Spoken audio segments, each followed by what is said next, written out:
This is episode 97 of the Andrew Hines Real Estate Investing Podcast.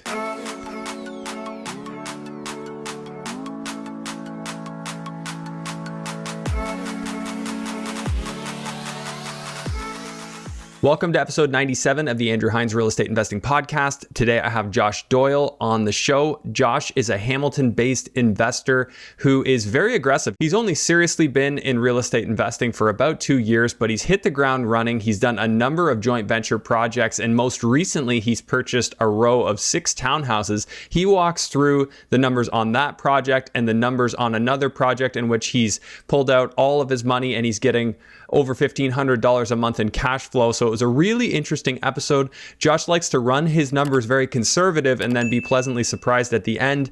And I can certainly relate to that because I like to approach things the exact same way. So I want the project to work in a best, medium, and worst case scenario. And I think that's very important as an investor to proceed that way. So it doesn't surprise me that Josh has been so successful to date based on the way he approaches his investments.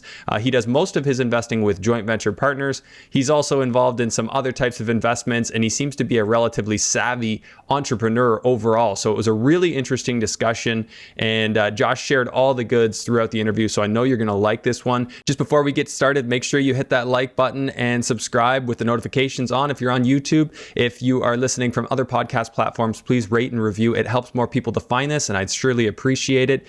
And if you're new to the podcast, please know that the concepts keep evolving and I don't go into the basics as much as I used to. So if you're brand new to real estate investing, or if you're just new to this podcast, either way, I think you'll get a lot of value of going right back to the very beginning with episode 1 and working your way forward. With that being said, I hope you enjoy today's episode with Josh Doyle. Here we go. Hello and welcome to the Andrew Hines Real Estate Investing Podcast. I have Josh Doyle on the show all the way from Hamilton, 15 minutes away. Yeah. How you doing today? I'm doing great. Thanks for having me on, man. It's a pleasure. Yeah, thanks for coming on. We met many months ago at the Greater Hamilton REI meetup, back when we were allowed to do that. Yep. And I hear your name come up a lot. I see your updates on Instagram, and I know you've been quite aggressive. So brought you on the show so you can tell us all about it. I think you're pretty new to real estate, are you not? I am, yeah. I've been investing in real estate for a total of 5 years, but like really getting into it and aggressively growing, I want to say 2 years max, yeah. Okay, so you got into it 2 years ago, and I think, so we've golfed together. You briefly told me some of this. You're doing some JVs? Yeah, I'm mostly doing JVs now. I'm self-employed, so to speak, so I don't work like a regular T4 income. So we can totally jump into that, like why I've chosen to jump into joint ventures. But I want to say 95% of the stuff that I'm doing right now is all joint ventures. So yeah. Okay. How did you, tell me your backstory, like how you got to where you're at right now? Yeah, so I got out of high school. I got right into construction. So I worked for Mattamy Homes. I started off as like a laborer, and then I kind of moved up through the ranks, like a machine operator. And then ultimately I was a assistant foundation builder. So I was in charge of land surveying and excavation and footings and stuff like that. So that's how I kind of got my background in construction. So you were pinning in the holes? Like you were doing all that work? Yeah, I was like doing all the cut sheets. I was laying everything out for the footing carpenters, all that stuff, right? And then like giving the surveyors plans. So that's like I said, that's how I got my start in construction, like got introduced to it. Yeah. And I've always kind of been entrepreneurial at heart. So I started reading books like Rich Dad, Poor Dad and starting like small businesses here and there, and like really fell in love with like financial independence and all that stuff too, right? So from there, that kind of, I pieced together my knowledge of real estate, like construction, and then of course real estate investing. And then once I pieced that together, like I kind of, grabbed onto that and took off from there. So that's what got me into actually real estate investing. Okay. So when did you start with Mattamy? That was about, I was 19 years old. So I got out of high school, started pretty much right away. And I was there for a total of 5 years. And I left when I was about 24. I'm 30. Okay. Yeah. Still young in this game. Yeah, still young, yeah. Okay. And when did the real estate investing start? So in that would be 2015. I bought my first single family rental. It was a semi-detached in St. Catharines. Had no idea what I was doing. I just bought my first property and had leftover capital. Okay. So I figured, I was already reading the books. I wanted to start investing in real estate. I figured, why not just buy something? So didn't know how to analyze a property. Didn't even really know if the property was going to cash flow, what my expenses were. I literally just saw it. It looked really nice and I bought it. Okay. I got super lucky, obviously, over the course of the last 5 years. Like the market just went up in value, and thankfully the interest rates came down and the tenants paid off some of the mortgage. So I was actually in a negative cash flow position of $200 a month on that property. Since, like I said, all the interest rates lowered and the tenants paid off some of the mortgage, and now I'm cash flowing $800 a month. You were negative cash flow? I was, yeah. Are you crazy? I know. Man, like I said, I had no idea what I was doing. Like, I didn't even know how to add up the expenses and, even project what rental income I was going to get on the property. I just took a chance and said, I'm going to buy a property and, just went for it. So thankfully things worked out in my favor and I was able to hold on to it for that duration of time. And, the house appreciated like crazy. So everything just worked out great. So that's my first introduction into real estate investing. St. Catharines has been pretty kind to investors lately. Yeah. Like anywhere around the Golden Horseshoe, right? Like but St. Catharines for sure. It's, I picked a great place to gamble. That's for sure. Okay. Why St. Catharines? Like, why were you there? Was that where you lived? No. So I lived in Burlington. Like I grew up in Burlington. Okay. I'm out in St. Catharines or in Stony Creek now, Hamilton way. But I think the property value kind of attracted me. I bought the semi-detached for, I think, $277,000. And I think it was just the prices. It was an attractive like turnkey rental. The price was great, and just jumped on it. No rhyme or reason on why I went out there other than probably the purchase price. Which there is something to be said for that. So you're cash flowing $800 a month on that now. Mm-hmm. Sometimes you got to go out, and I'm sensing this that people are getting a little fed up and are starting to look outside of these major centers because they want to get cash flow. And me being one of them, so I'm doing my research as well. You're still investing in that area though, right? You're in St. Catharines and Hamilton? Yeah, primarily Hamilton. That's the market that I specialize in. But I'm doing the same thing as you. Like I'm starting to realize that, or not just starting, but starting to realize that, these houses are hard to generate cash flow, right? And that's why I'm doing some of the more creative things that I'm doing in real estate, like forcing equity and converting homes. But yeah, I've definitely started to look in other markets to try to get that cash flow because even with me doing what I'm doing now, it's challenging to, produce a good return on investment. So 2 years going hard at it. Is this your full-time gig? Are you flipping properties? Are you managing properties? Like, what are you doing for active income? So active income, the cash flow from the properties, I don't really live off it. We just bank it in our corporate bank accounts, but I trade stock options. Like that's something. So that's your active? That's my active income now. Yeah, for sure. My wife Which is a new thing, right? It is a brand new thing. Yeah. I've been doing it for, I want to say 6 months seriously now. Okay. I took the course, like Irwin's course? Irwin's course. Yeah. Irwin and Omar, the Theta training course. The Theta one. Yeah. So I took that like a year ago, and then I got into it like seriously 6 months ago. So that's my active income. Yeah. Okay, so for anyone, if this is your first episode of this podcast, stock hacking or options trading is something that I keep hearing investors doing. Haven't ever done it myself. Last guest, Cody Ye, was talking all about it. And then you can go back and hear Irwin speak about it. But basically, so it's another alternative for people to diversify their income. Okay, prior to doing that for income, what were you doing for active income?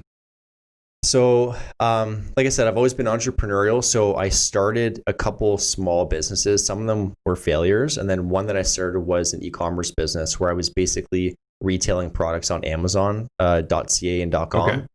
So I kind of hopped on that wave. It's a very popular thing that people are doing now, right? Yeah. Like fulfillment by Amazon. They use like the Amazon fulfillment centers to house their products and whatnot. So basically what I did was I was buying products in like extremely large quantities from wholesalers and then retailing it back onto Amazon for retail prices. Through Prime or something? Exactly, through Amazon Prime.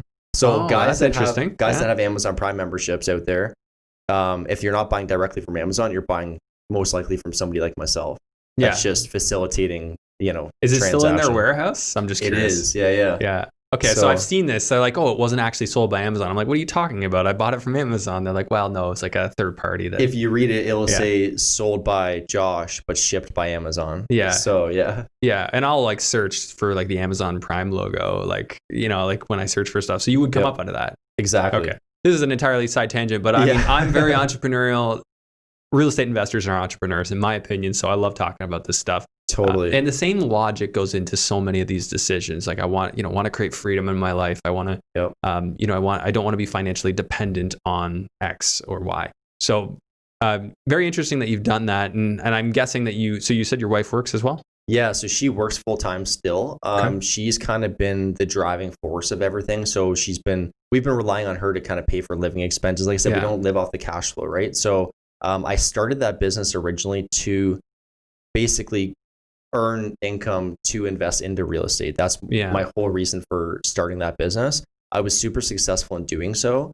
Made a lot of money in a short period of time. Like I said, I kind of caught that e-commerce Amazon wave, and then I put that money into the stock market and made some more money. And then I've kind of been just recycling that capital in real estate since then. So my wife supports our living expenses for the time being. I kind of designed our lifestyle. Like we're pretty frugal. So our mortgage is low. Like I said, we're frugal, so we don't need a lot of money to survive. Like I'm not an extravagant type of person. So we live off like a pretty average income. And then everything else that I make on the side through stock options or through real estate, we just keep recycling and growing our snowball. That's great. And I think being frugal is sort of the name of the game. Like keep lean, or wherever you're at, wherever you live. I mean, try and cut, but even to just try not to grow. Like continue to grow your income. Don't grow your expenses. Keep your expenses where they are. Yeah. That's the key to success. Like I never really spent much more in the last 5 years. I've never really spent any more. If I made more, which allowed me the flexibility that I would do a big construction project and then like do no active work for a year and a half. Yep. Which is kind of concerning. Like towards the end of that, I was like, okay, I really need to do something. But I would be focused on my own projects. I'd be doing my own BRRRRs. That's not income for me to play with. That's income that belongs to each of those houses and what they are. But the allowing me to focus on that and not need to work actively, that happened because I didn't spend everything that I made. Exactly. No, I've done the exact same thing. Yeah. And I've also gone through those periods of time where it almost seems like you're not doing anything, right? You're not working and you're like, okay, I gotta start doing something here. I gotta generate some income. So yeah. I mean, because I don't love the active side of the business. I love creating properties. I love improving them, and not to sell, to keep. I mean, it pains me to sell them. Sometimes you do because you have to, right? But to me, so being active, as I do construction and I build for a developer. Being active in that allows me to save my money in the real estate, not sell properties, and hopefully keep a lot more in the long run because of that. So, and realize the real benefit of owning real estate, which is over time, right? Over time, yeah. And I think a lot of people are probably going through this feeling right now of like the market's changing. Should I be selling, changing positions? I am looking at selling one of mine, but I'll be redeploying that cash into BRRRRs or another piece of real estate. So it will go back into real estate. The idea.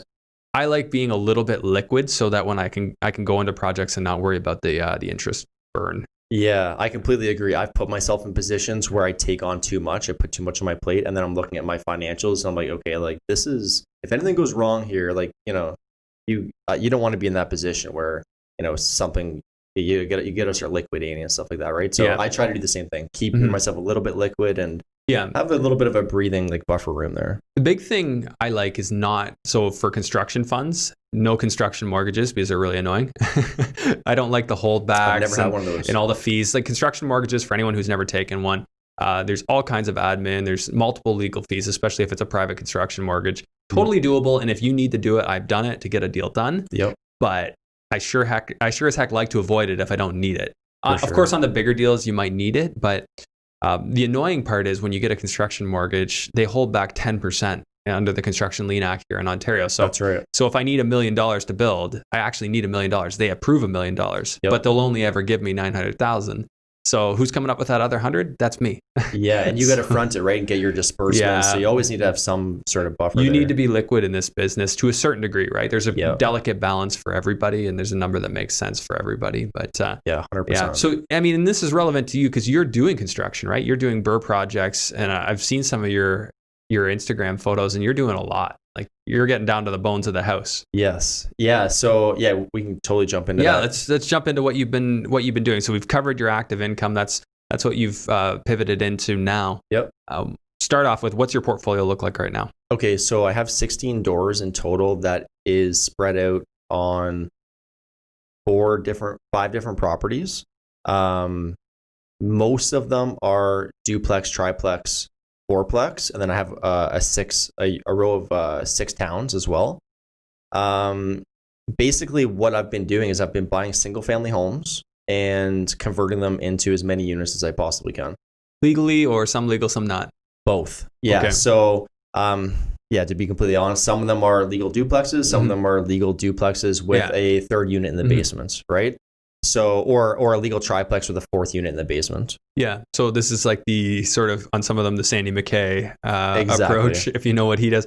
So Sandy, and then his business partner who is on here, Adrian. Sandy and Adrian. Yeah, they have that model, and you legally have 2, but if you can turn that into 4, they were getting like $1,300 a month cash flow. Yeah, we'll jump into an example that I have here that on a project I just finished, but we're cash flowing over $1,500 on a project that we put out all our capital, right? So we can definitely jump into that. But that's what I'm doing now is I'm just trying to buy single family homes, convert them into as many units as possible. Obviously as legal as possible as well. I do renovate to a legal standard, right? So everything is fire separated properly and whatnot, built to the Ontario Building Code. So when you do that and say you weren't under a building permit on one of those units, what do you get an engineer to inspect it and document it all so that if it ever came down to it, you confirm that you did build it correctly? Yeah, 100%. Just because if anything comes back and you have to deconstruct a unit, I mean, it's better to have an engineer stamp on something. It's better to have it for sure. Yeah. I like to be proactive rather than reactive for sure when you're doing stuff like that. Yeah. Yeah. So not that we can condone anything illegal and not saying that. But if you are making certain decisions, document. And so people didn't know this. I didn't know this back when I started. But when I started, the City of London was on strike and the building inspectors weren't really coming out. And I knew people that were actually just getting their engineer to come out and certify their inspections, saying, well, city won't come out, we'll certify it ourselves. It costs money, but then that actually could pass. Now check with your municipality, but that was working in London. Yeah, and it doesn't slow you down, right? You're able to just keep going. That's the key, right? I mean, for me, I was burning a lot of money. I didn't end up having to because the managers were still coming out, but I mean, it could happen, right? If it happened to you, get your engineer to certify it. I think that's an option. Definitely look into it further and double check with your city before you proceed. But that's one more option on the table. That's so just in your position with what you're describing, that would be what I would do. I would have that in my file folder if it ever came up saying, hey, okay, by the way, it was all done correctly. And from a liability standpoint, that's pretty ideal too. For sure. I see, and I think you probably see this too, one day Hamilton's going to come through sweeping and legalize a lot of these units that aren't supported right now. I agree. I mean, and it's like the legal non-conforming status, right? Yeah. Anything that was built prior to the bylaws passing, they just kind of let it be, right? As long as you don't change the use. I totally see that as well, especially with the rental crisis that we have. Yeah. So, but in your case, they would, if they looked up the MLS listings, they could probably figure out that was there before. Does that 100%. Worry you at all? Do you worry about, because in my head, I'm like, well, if they ever tell me I can't use that unit, now I've invested say $30,000 on that unit that I no longer have access to. Yeah, for sure. There is a level of risk to it that isn't for everybody. I will only do one of these properties where, like one that I have here, that the cash flow is significant, where I'm not relying 100% on that unit. Mm-hmm. So if the property will still cash flow, even though I lose that quote unquote illegal unit that is in the property, it will still break even or cash flow. So I make sure that I'm in a position like that where I'm not going to be, in a negative position. So it's a gamble. Even if they shut you down, you're okay. For sure. It was worth the shot for how much cash flow you could make, kind of thing. Absolutely. And then one day down the road, that unit may become useful again. Yes. 100%. So even if you can't rent it out down the road, you can try and legalize it when the bylaws change again, because we all know we're headed for more intensity under the current path. Exactly. Now, whether that path continues, I think it will. That's the mandate of our province, intensification. So it seems likely that down the road, they're probably going to say, okay, we need to legalize these units. It seems like it. I mean, if we keep up with the population growth that we have, and the immigration, the immigration, like where are these people going to live, right? The city, the municipalities are in favor of intensifying like density. So well, they're told they have to be, right? So the way it worked for like the secondary units thing, I think that was passed in like 2011 at the provincial level, and it took in London they finally adopted it in 2017. It was July of 2017 they finally adopted it. So every municipality had so many years to do it. And now I know that they've done the same thing for the third units. So now And I don't know the exact details of that, like how many units, where you can put those units, what zones that will apply to. It might not apply to all zones, but I do believe that's coming for most municipalities. And I think Cody was just saying on the podcast on the last episode that it actually is already a thing in Barrie. You can already have backyard suite. You can have a house in there, or a secondary or third unit in your backyard. I saw Kellen James, right? I think that's his last name. He posted something today regarding Laneway House. Laneway House. Yeah. Okay, I got to follow up with him. Yeah. So yeah, he goes by Kellen James now because it's easier than pronouncing his last name, Nietzsche. But yeah, I got to follow up on that because I have one of my properties with a big backyard that I could easily throw another unit in. Yeah. Definitely something. This is why I'm big on having extra land, because you never know when they're going to say, okay, now you can do an extra unit in your backyard. For sure. Well, having the foresight of being able to see that coming is super valuable. Okay, Josh. So let's talk about this. I think it was a triplex. It was like a big brick house that you did. Is that the triplex or is that the fourplex? No, that is the triplex that I just finished. Okay. You want to dive into the numbers on that? Yeah, let's take a look. Well, we'll talk conceptually about what you did. Sure. And then we'll talk talk in more detail about the numbers. So start off, like, what did you buy? What did it look like? And then we'll go from there. Okay, so it was a century home, red brick, downtown Hamilton. It was about 1,800 square feet above grade. Single family home. Like, the home was basically all original, had never been touched. There were a couple like things added on, like renovations, like tile on top of tile type of thing. But right. Other than that, all the mechanicals were all original. The knob and tube. Electrical, we had cast iron plumbing leaking all over the place. The roof was coming in, like all that stuff, right? All the good stuff that people run away from. Stone foundation with water issues. So we bought this property for $325,000. Okay. You did well. Yeah. Well, actually, before we jump into the numbers, I'll tell you a little bit more. So we ended up gutting the entire property.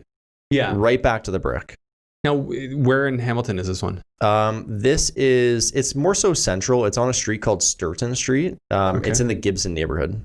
Gibson. Okay, so sort of central, not east, but yeah. Yeah, it's like smack dab right in the middle of downtown. Yeah, like not too far from the Tim Hortons Field. I want to say it is probably about 6 minutes from the Tim Hortons Field. Yeah, to drive. Yeah, to drive. So it's west of that or east of that? It is east of that. East of that. Okay. Yes. All right. So you bought it for $325,000. So it must have been a real rough shape that you got it for that price. It was, and this was 13 months ago when we bought it, and a lot has happened into the market since then. But it was old. It was in pretty rough shape. Okay, so it was initially a single family? Yeah, single family. So did you go through the permitted process to get it to duplex, and then you added the third unit? I did. Yeah. Okay, so you closed out your permit on the duplex, and then you went ahead and finished. Now, did you do some things to prep that third unit before you closed out your permit? For sure, there is kind of a method to doing this. Mm-hmm. Basically, we would we ran all the plumbing for the kitchen. There was already a washroom in the basement. We finished it for the most part. The stub for everything, and then you kind of pass it off as that basement could be additional space for the main floor unit. Exactly. Okay. And then once we close out the inspection, we get occupancy. We basically would go in and we put the kitchen. Put the kitchen, finish up that. Oh, so you finished multiple things, just not the kitchen. Exactly. Yeah, we finished the whole living space except for the kitchen. Yeah. Now, did you do fire separation between the basement and the upstairs? Oh yeah, we did resilient channeling, the sound separation, 2 layers of 5/8, green because glue. The inspector would never even look at that, right? Like, he comes in, says, "Okay, looks good," and then you just go ahead and do the drywall stage, put your rocks all in, your resilient channel. Okay, so you really did soundproof that one well. I did everything. I did interconnecting smoke alarms. Like, we really did do it to fire and building code. Okay. Yeah. That's awesome. Yeah. So, and if you're going to keep it, even if you're not, do it right. 100%. Yeah. There is that stigma behind flipped homes that people cut corners and whatnot because they're just trying to make a profit. But no, we wanted to do things properly. Yeah. I don't like that. I want to do things right. And that's why it kind of pains me to sell anything I make, because I always treat it as if I was going to keep it. Like, what would I do if I was keeping this? And I think that appeals to the renters too, right? You want to make it done right. So reno wise, what were you in on that one for? $230,000. That includes carrying costs and everything else? No. So $230,000 for renovations. That included our building permit, the minor variance fee, because we had to go to you had to get a minor adjustment. variance. Oh yeah, we had to do everything. So that was just what was your renovations variance on?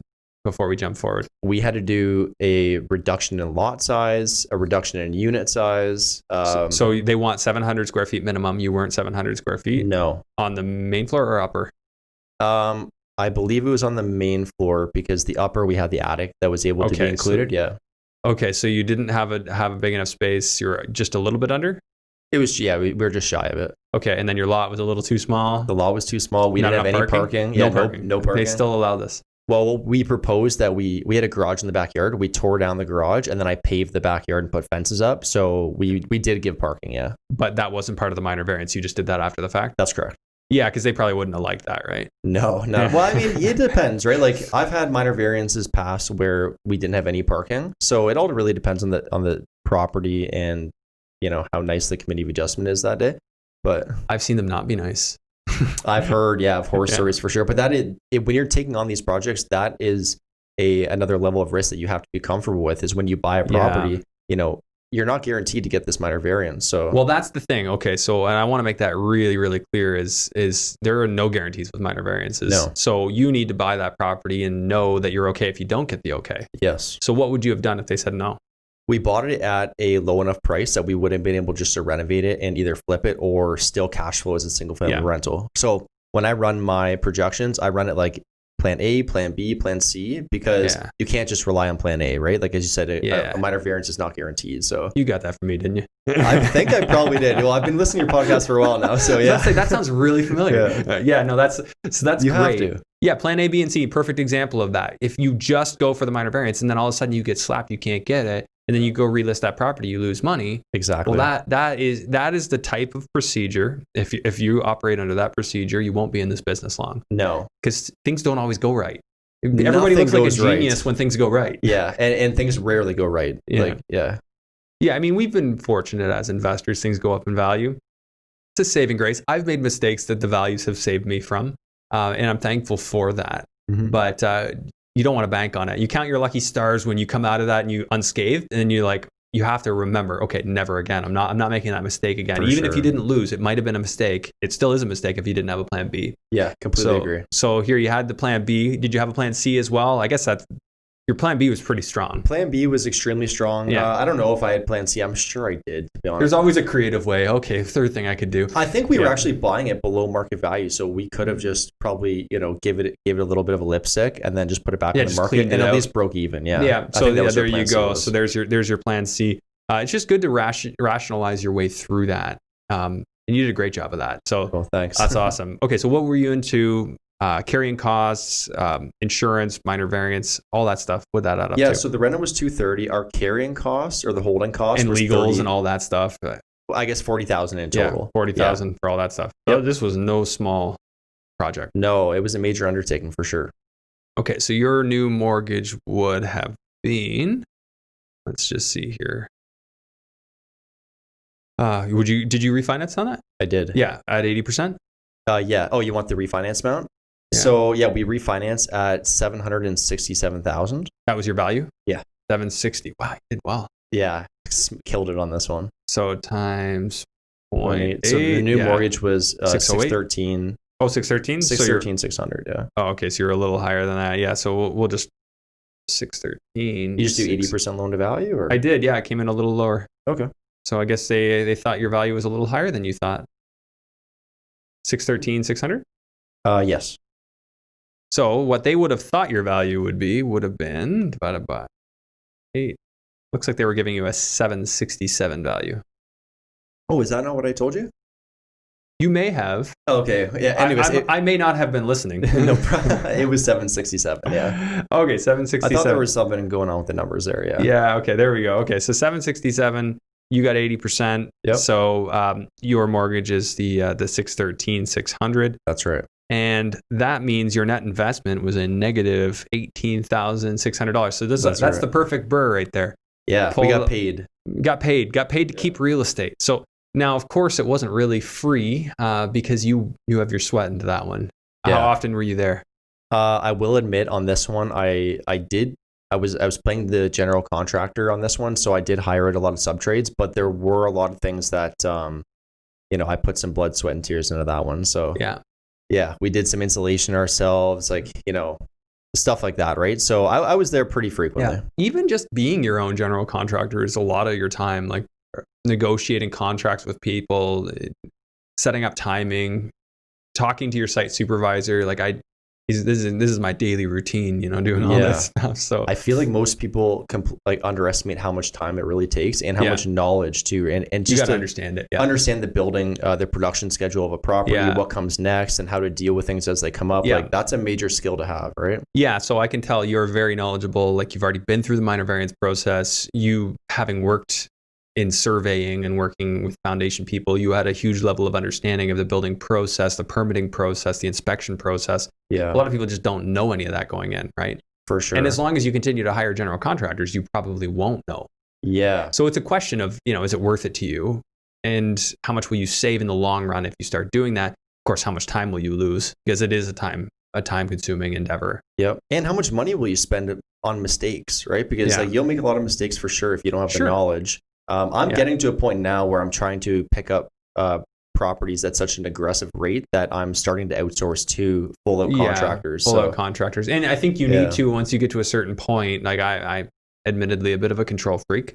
And we'll eventually need to relinquish some of that. And I am open to hiring GCs, but I think early on it's a great move for people to learn what goes into that. You can GC yourself, but be aware of what you don't know. Maybe have a good friend in the business that can help you out along the way, because you don't want to be in it completely on your own. I completely agree. Yeah. What do you got that thing rented for? So there's 3 units in there. In total, we're bringing in $5,000 a month in gross rent. If you want the unit breakdown, I can give you the unit breakdown. But let's give me an idea. Yeah. So the main floor is a 2-bedroom. We're renting that out for $1,800 plus hydro. 2-bedroom, less than 600, 700 square feet. Yeah. Okay, that must be a tight one.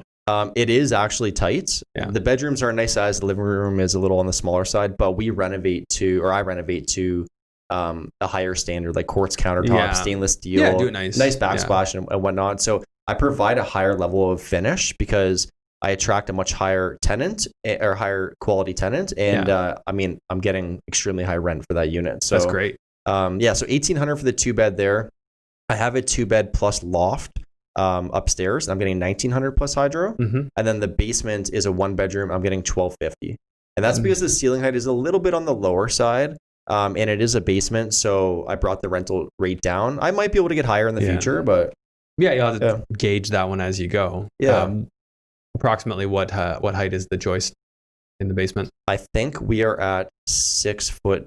6'9". That's not too bad. Yeah, I've seen lower. There's some people with like 6'5". I've definitely been in those, but it's just a little on the lower side, right? So it's not. Yeah. So this is why if you're going to build a basement new construction, if you're building new, and I know there are investors out there that are planning them new, get your designer to design your basement taller than normal. So normally it's about 7 foot 10 inches. That's the foundation wall height. Mm-hmm. You can go a whole foot taller than that. Yes. Without needing to reinforce that foundation with rebar.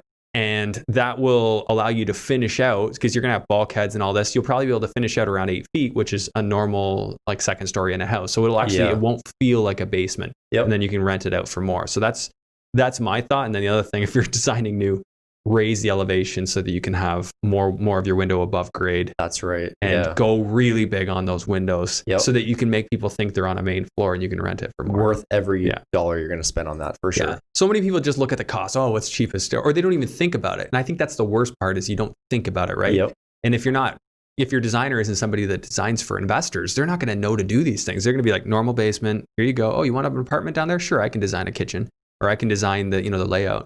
That's not really what you want to do. No, in this business, you always have to be trying to maximize your highest and best use, right? Just I just try to squeeze the lemon as much juice as possible on anything I get my hands on. So yeah. Well, that does cost more, but I think it's a value upgrade for sure. Yeah, minimal extra cost for what goes into it. So okay, so for taxes, what are you into there?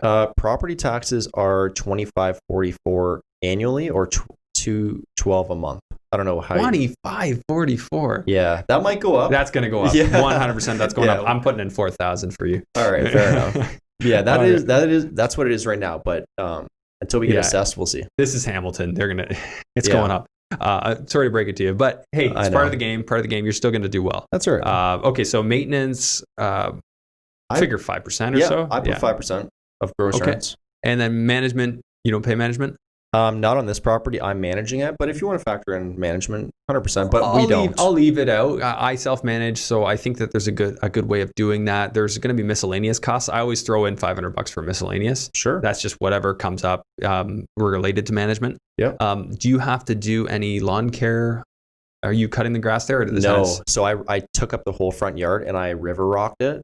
Made it look really nice. And then the backyard, we ripped out everything and then we paved it and put fences up. So there's no grass on the entire property? Nothing. Yeah, I did that strategically because I didn't want to go there and have to maintain it myself. What about snow removal? Snow removal is something that we have to look into for sure. Haven't set that up, and this is like I got to start figuring that out right now because we're experiencing snow, right? Yeah. So I don't have that set up yet. Okay, so to be honest, I'm gonna figure, I guess, $100 a month for your snow removal. I think so. During it's the winter, small property. During the winter, yeah, maybe call it $600 a year for snow removal. I mean, you might pay more, you might pay less, but we'll throw that in there. Honestly, I'm going to try to get the tenant to do it, but if you can just pay the tenant to do it, that's so much better. If they're okay with that, that's the tricky thing when you get into multiple units. It's like who's going to be responsible for this and keeping them liable for it. Yeah. So I have a multifamily where it's side by side. There's a semi-detached, and I basically sectioned it up in the lease. Here are the areas that you will cut, and I clearly describe it. So that part's been working out okay. But okay, so your mortgage, what rate did you get on this one? And I'm guessing you went 30-year. I did go 30-year. I got a 2.39% rate. So man, your cash flow looks pretty good on this one. Yeah, it's would you have their $23.85 a month, right, for my mortgage payment? I've got $23.85, 78 for your mortgage payment. Yep. And I am getting a cash flow of $1,755.89. So that'll be a little different than what you calculated. It's a little bit different. Yeah. You didn't factor in like vacancy, I guess. I didn't factor in any vacancy here. I do have it in my sheet for anyone who uses my sheet. It's probably just hidden, the cells. You can just unhide them. I got to get that new sheet you were talking about. That you have. Oh, you haven't used it yet? No, I have your old sheet. Because you have the one, through ProFunds. Because I've added stuff. So if you want to add in a vacancy number, so you can go online, you can look up CMHC's vacancy rates. It's going to be under 2% in Hamilton right now. For sure. So even if you wanted to throw 2% in, that's just an allowance for having a month of vacancy for anyone who's not familiar with using that. So if you factor in a 2% vacancy on this, that's still $1,655 cash flow. Yeah. Okay, now this is where it gets silly because how do you calculate a return on investment? We can't. We can calculate a return. You're making $15,000 a year on mortgage paydown. Your property, if it's 4% appreciation, you're getting $30,000 a year. Even if you say 3%, at 3% appreciation, which we've been doing much better, but say it's only 3%, that's still $23,000 a year that property is going up in value. And then your annual cash flow is almost $20,000, $19,871. So that's a total return of $58,000. Figuring on the 3% appreciation. And since you have no investment, we can't calculate one. But even if you were to just go buy this on the market at $600 or $767,000, that would be a return on investment to you of 35%, 34%.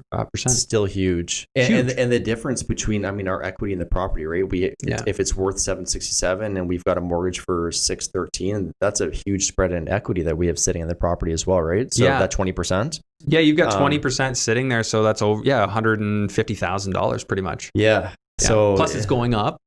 And that's forced. That's what you were saying before. Forced equity. It's something that you created for yourself, and it's not taxable until you sell the property. Exactly. This is why we like real estate, obviously. We like to hold on to real estate. Yeah. Hey guys, I just wanted to take a moment and give a shout out to a couple of very important local businesses to me. As you know, this lockdown has been tough on everyone, and small businesses have been taking the brunt of it. So there's two specific businesses I wanted to give a shout out to. This is a completely unpaid promotion. They didn't ask me to do this, but I wanted to give them a shout out because I think they're really important and I want to see them be successful. So one is New York Men's Grooming Lounge here in Burlington, Ontario. I always see Sergio every month. They do a fantastic job. Their atmosphere there is fantastic. There's usually some Frank Sinatra playing in the background.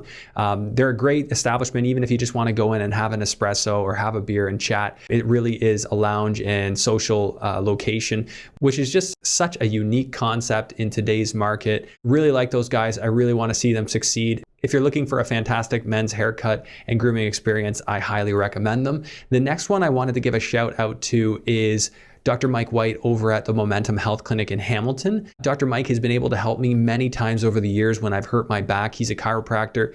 So I'd be in a position where I couldn't even walk. I couldn't turn. I was in an agonizing pain, and I'd go to Dr. Mike, and usually I'm 100% better within a week. Now, I know it's a touchy thing with a medical service, so always, always, always consult with your medical professional before seeking any form of treatment. I just wanted to let you know my experience here, and I certainly think Mike White is worth considering. I've included the details for both of these contacts in my show notes. Please show them support if you see fit. Thank you so much. I really appreciate it. Okay, so you're doing really well on these properties. You clearly know what you're doing and you're hustling at it. Where are you finding your investors for these properties? Yeah, great question. Mostly social media. So I'm pretty active on Instagram, the most, Facebook, and then YouTube. So I just post what I'm doing on a daily basis. And I think that these type of projects attract a lot of people, of course, because it's hard to get these type of returns, right? Mm-hmm. So I have a lot of people that reach out to me through social media that want to get involved. And to be honest, like it's not finding partners that's hard. I used to have a limiting belief that getting people to join me in these ventures would be the hardest thing. The hardest thing is actually finding the deals to be able to get this type of return on investment. So yeah. Well, you got to manage expectations too, because if you have your investors expecting a perfect BRRRR every time, this is a perfect BRRRR, that is not easy to do. No. This doesn't happen by accident. This happens by studying your market, studying what your business is, and executing on it, which you've done. Yeah, thanks. Yeah. I mean, we make it look easy on this show because we have so many people on here that have done this. Yeah. And I'm not saying it's impossible. It's totally doable, but it's become harder in Hamilton to hands down to find the properties, as you said. So what are you doing now to make that easier? Well, here's the thing is that not all properties, of course, are home runs like this, right? Like my average deal isn't a 100% equity pullout, mm-hmm. right? So this one, of course, technically got paid to do it. My average deal, we might be leaving in 10 or 20% of the capital. So I still do maybe 40 grand left in or something like that. Exactly. But our cash on cash return on investment is still significant. Like way more than you're going to beat getting or buying something turnkey on your own. So that's what is the most attractive thing about joint venturing with somebody that can find and do projects like this, because you increase your cash on cash so significantly that your return on investment, you get your money back on a much quicker time period than if you were to buy a turnkey on your own. That's why I'm a big fan of the joint venture. So anyways, sorry, I got off track there. What I'm doing now is I'm trying to source properties off market. It's pretty difficult because there's so many people, like wholesalers, that are sending out flyers. Oh, it's just so saturated. All these little handwritten flyers that go out. Yeah, I do the same thing, but like I haven't had much success with doing that. But what I've started to do is either jumping into projects where it's not going to be 100% BRRRR, but the cash on cash return is still significant, or I'm getting into larger commercial properties now. Yeah. So that's why I just picked up the 6 townhouses on the Hamilton Mountain, and I'm looking at, apartment buildings now. So you picked up a row of 6 townhouses. I did, yeah. What was the per unit price? $266 a unit. Okay, so $266 a unit. Yeah, I don't have these numbers too strongly off the top of my head, but it's totally fine. I deal in rough numbers. So, so your purchase on that is going to be 6. So you're 1.596 million. Yeah, 1.6. Okay, so 1.6. We'll just change 1.6. Yeah, I kind of just rounded there. Okay, so you're 1.6 million. What? Okay, first off, you found an investor with some deep pockets, or did you have some seed capital for this? Yeah, so this one here, I brought 2 investors in, formed a corporation. Both of them are going to fund the deal, and then I'm going to be the active working partner. So basically what I've proposed to them is that the annual gross rents on this property are 50% of where they should be, right? The average rental unit there, they're paying like $900 a month. I'm projecting that for those townhouses in that location, we can get upwards of $2,000 a month per month. $2,000 a month in rent, right? Oh, per unit. Per unit. So 6 towns you bought at 1.6, you're paying 2.25. Sorry, you said 266 per unit. That's a lot. But I guess they are towns, so it's not the same as like apartments. Like in Hamilton, apartments are trading over $200,000 a door. That's right. Which is insane. Yeah, these have like, they're townhouses. The tenants pay all the utilities. All the So utilities everything's are separated. separate. See, that's beautiful. Yeah. All Yeah. separate furnaces, water meters, gas meters, And they're not everything. baseboard heat. They're No, that's forced air. That's actually pretty solid. So that's why I paid the premium, right? All that in mind, that's not too bad. Are they condoed, or is this is one block of houses? It is one block. They're not condoed yet. I do have an idea to explore that option in the future. Yeah. But there are also 6 detached garages that go along with these, right? So How did just you another find value this? add. Off-market deal. Yeah. Were you lettering to find this? What do you mean? Like sending out letters, or? Oh, no. Off-market deal through a broker. Oh, through a broker. Yeah, okay. like the real estate agent. I work with a couple of them, but it's all relationships when you get into that business, right? So they have they have clients that they work with over long periods of time, and a lot of these buildings or properties don't go on the market when they sell, as you know, right? Yeah. Oh, that's a great deal. Now, how much of this is being funded with a loan? None of it. So they came in full cash on 1.6 million. Sorry. Yeah, sorry. I actually negotiate with the sellers to give us an 80% vendor take back in first position. So at what rate? At 5% interest only for 2 years. 5% interest only on 1.6. Well, not 1.6 to be like 1.2 or whatever. Yeah, sorry. 1.28, I believe, whatever 20% or 80% loan to value. Mm-hmm. So yeah, 5% interest only. I negotiated with them. That way we wouldn't have to deal with putting down a significant more amount of capital, because the net operating income is so low on the property because they're only paying $900 a month, right? Well, yeah. What's your bleed? What's your monthly bleed on that property? Yeah. So upon closing on the property, we're actually losing $1,000 a month. Okay. So it is rented right now. Fully rented? Fully rented. Are you planning on changing that? 100%. Yeah. Are you going to be issuing N13s to the whole house? I plan on going in pretty strongly with cash for keys and trying to negotiate with the tenants. Have you listened to the Kyle Ford episode? 56? Yeah, I love Kyle Ford. Yeah, his methodology for this is probably going to be useful for you. For sure. Yeah, he's a beast when it comes to stuff like this. Yeah.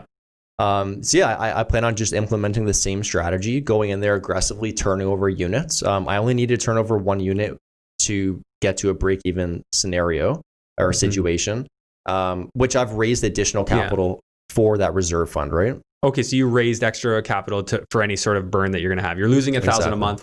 How long until you get back into the black? You're no longer in the red. One unit needs to be turned over. So you figure like I'm in the black. 4 months, 4 months? I think so. I don't know. Well, you have to give notice. So see, this is how fast can you get them out, right? Yeah.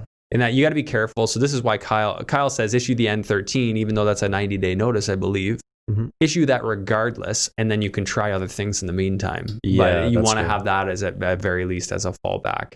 And then smart. when they're leaving, Kyle's thing is, oh well, hey, you're leaving. How about I just hook you up with a couple $1,000 and you don't come back. I think I'll have to listen to that episode again. But well, it's a win-win, right? You're already packed up. We don't know how long this is going to take. Why don't you just take a little bit of extra cash now and go get situated somewhere else permanently? Yeah. And then they sign the N11 mutual and you move along. And I think that's a real win-win. And the way he's been able to pull that off and make that work for him, there are very few people I know of moving as fast as he is. Growing as fast as he is. He's growing quick. Yeah, it's craziness. I think a lot of people look at deals like this and they get scared of, there's a variable there, obviously, that's an unknown of, when are you going to get the tenants out? How long is it going to take? And how long are you going to be losing that $1,000 a month? I'm one of those people. Yeah, that's scary to me. I like sleeping at night and not knowing is difficult. That is a challenge. But I think for sure here, what you've done, you've limited your burn. $1,000 a month is very reasonable. That you can deal with. You can just create a buffer. You know that you can turn over at least 1 unit within a year. One tenant has already expressed interest of leaving, right? So there you go. There it is right there, yeah. So how much rent will you do to a single unit? Honestly, it's all copper wiring. Everything is fairly up to date. It's all drywall construction too. So it's super easy compared to what I'm used to, like no lath and plaster and all that stuff. So I'm literally going to go in there. I'm going to lipstick it, put in new kitchen, new bathrooms, right? Okay. So I'm projecting $30,000 a townhouse. Okay. Because it's all fairly straightforward. They're not the biggest. They're 3-bed, 1-bath. And so $30,000 a townhouse at 6 townhouses. Yeah, so that's 180, and then why don't we just call it like another 40,000 in miscellaneous, everything else, carrying, legals, land transfer, blah blah blah. Your land transfer actually is even higher than that, so maybe we'll call it 50. Okay. So your purchase and renovation on that one is going to be 1.83 million, say hypothetically. And then it's in terms of a new mortgage, you're probably going to be at, well, first off, what do we think the value is going to be when you're done? I'm evaluating it based off a cap rate and hitting a lender's debt service ratio of 1.2%. Okay. So I think it's going to be 2.75 million. 0.75. And I believe I'm using a 4.25% cap rate, which is easily achievable in the Hamilton market right now. Yeah, so you might get a mortgage of up to 200,000 or 2 million. So if that was the case, then the net investment here again is negative.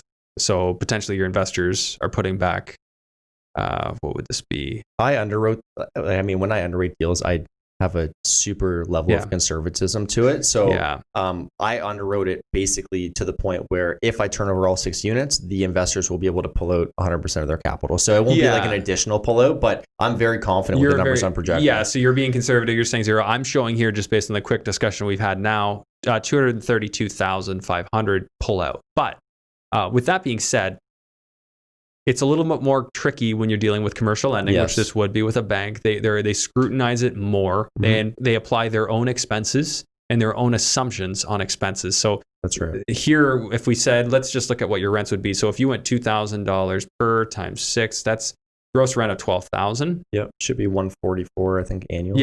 Yeah, and then we'll just say a 3% vacancy rate in case that's what the lender's going to use. Taxes, what are they going to be, like 15 grand? No, it's actually it's like $8,000. For the row of 6. Okay, you're not gonna need any building permits while you do this? I don't think so. I'm gonna go in. So as long as you can avoid a building permit, you can most likely keep that where it is, which is really nice. Insurance on something like that, you're probably gonna be like $5 grand, $6 grand. Yep, I think so.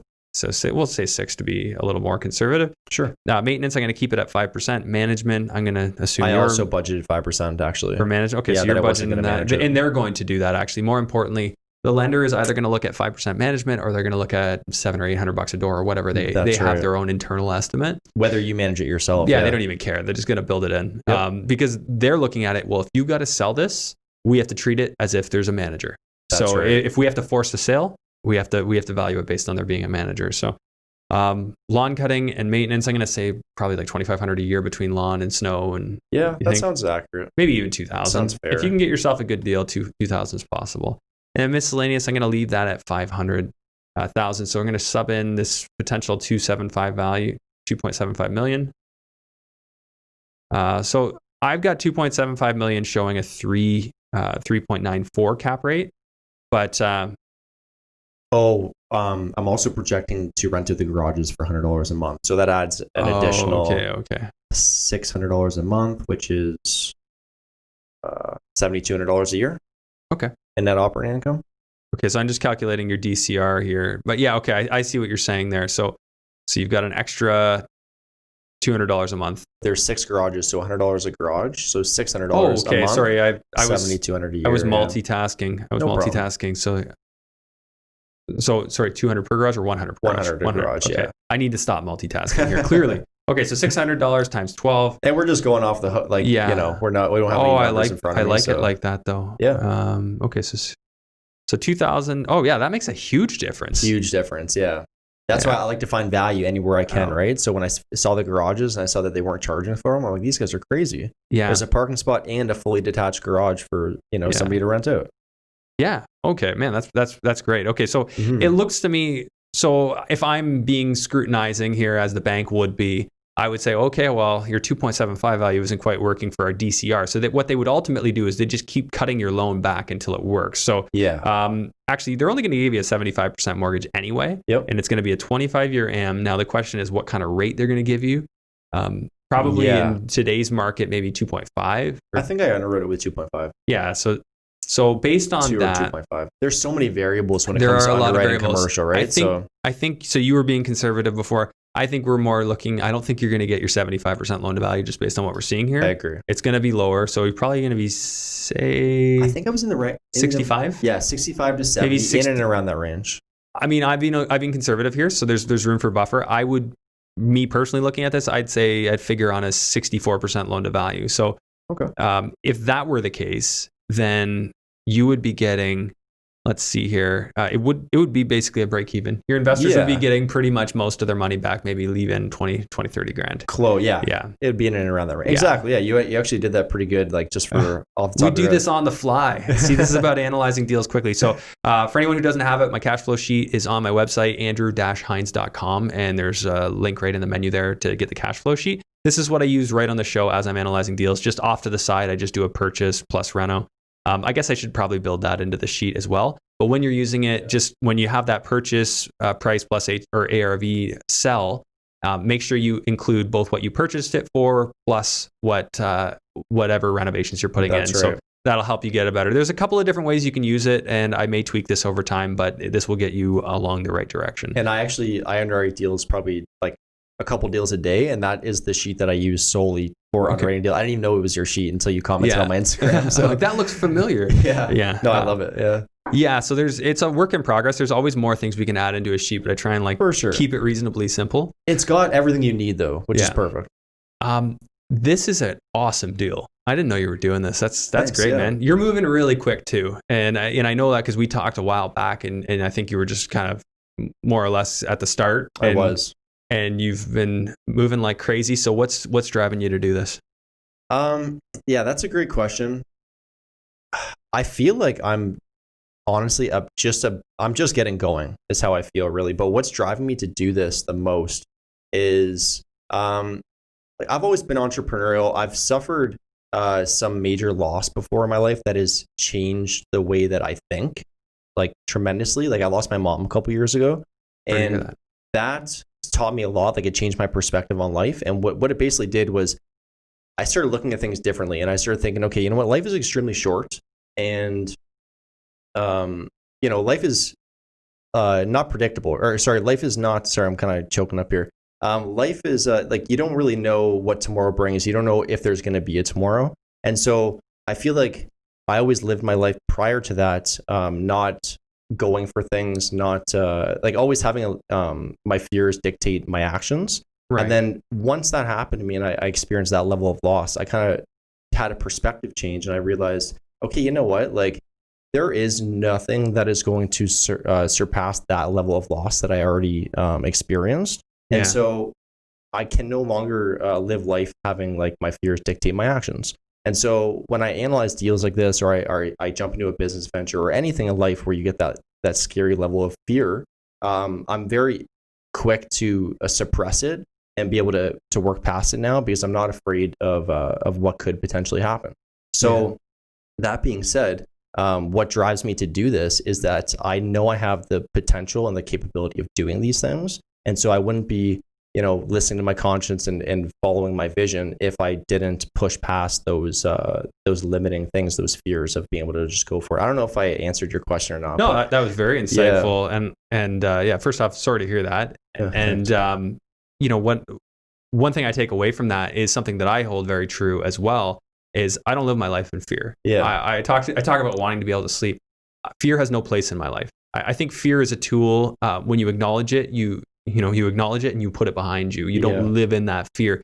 And I've lived in that fear, especially around money and having available resources a lot in my early 20s. It stressed me out. And Napoleon Hill had a book, has a book, Think and Grow Rich. Napoleon Hill is obviously not around anymore, but that's a very famous book. And in that, I don't remember how it was worded, but it's like you can't grow if you're worried about surviving. The only way you can grow is if you're focused on what it is you're trying to achieve. So you need to, treat the situation. If you are afraid, address why you're afraid, address logically how you can overcome that fear and how you can right the ship, so to speak. Yeah. And then focus on where you're going. And that was one of the big takeaways that I had in my early 20s is I couldn't proceed that way anymore. I needed to correct that so that I could focus on growing. Yeah, I feel like once you can overcome that and really operate from a level of no fear, like the sky is truly the limit. Like nothing can stop me at this point of whatever if it's in my mind, and like I said, if my conscience basically tells me that I can do it or I want to do it,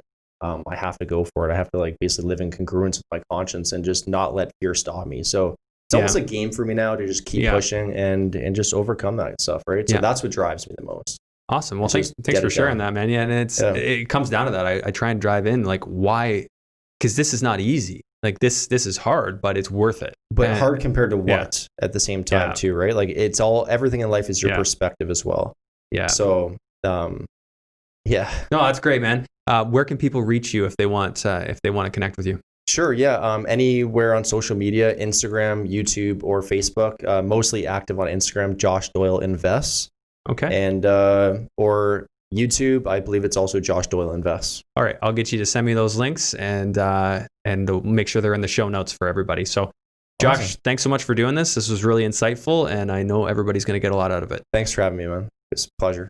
Thanks for tuning in to today's episode. Please make sure to share this episode far and wide. Help it help more people. I really appreciate you tuning in. Thanks. I'll see you on the next one.